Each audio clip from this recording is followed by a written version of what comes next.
Probably my first experience was my freshman year in '67, '68, having coffee in the K room. I don't remember that specifically. I just know I spent a lot of time, for better or worse, I spent a lot of time in the K room. And like coffee shops of today, you kind of knew who was going to be there, and there was a lot of bridge playing, which people don't do these days. But yeah, so that was probably my first experience at the Y. Well, the people in the K room, but then you'd see signs about speakers or programs, and so I was never heavily involved with the Y when I was a student, but I was a drive-by participant in the sense that I would come to Friday Forum, know your university, other speakers that spoke here. I think it was my sophomore year. My first specific memory of the Y is my sophomore year, I think, in what I believe was freshman camp not being held at East Bay. Mm-hmm. And I came to the Y because I think I've needed a fresh look at the world. And coming from a small town, pretty sheltered, and I just wanted to get challenged a little more. And Professor Heinz von Forster was speaking. And he was apparently the keynote or the speaker. It was a Saturday.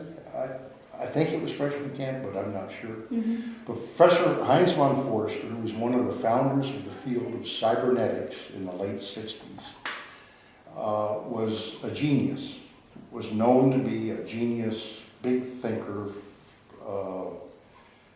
professor in electrical engineering, then biology, I later learned. And he spoke about learning and took the high school model of learning that all of us came here with and just dismantled it in front of my very eyes. And then talked about the real nature of education. And in retrospect, I understand he was talking about the need to develop critical thinking and the skills of analysis and thinking without making a lot of assumptions about what is the truth. And that really kind of changed everything for me. I mean, it really opened my brain up to, rather than just collecting information and memorizing dates, high school, to really trying to learn and think.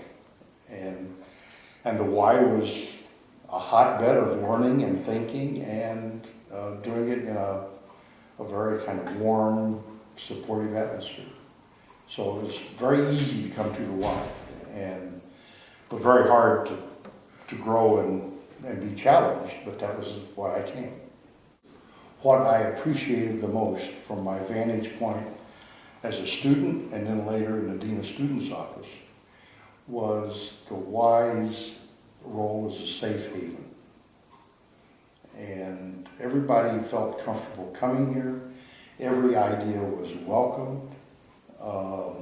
Wasn't necessarily nurtured, but it was welcomed. Mm-hmm. And people knew if they came to the Y, they could listen, they could speak, and they could do so in an environment that was friendly, warm, congenial, and challenging.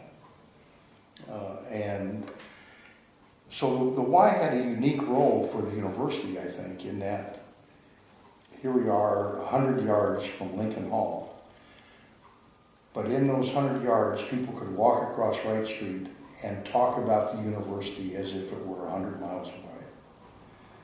And criticize it, critique it, improve it, and they just, if they walked back across the street, they couldn't do that. Mm-hmm. But they would come over here all the time and talk about the university and how to make it better, how to better engage it in society, how to engage students better in society, and then that thinking and discussion would go back across the street and infiltrate kind of the culture of the institution. But those conversations often started here. Just keeping my mind open. I think that's always what I come here for. Yeah. And what You advice? meet new ideas, you meet new people, you meet old people with new ideas. I mean, it's an exciting place to be. What advice would you give the Y for sustaining our legacy? Be open to new ideas. And I think that's why it's 140 years old. It's always been open to new ideas and always quick to shed old ideas whose time has come and gone.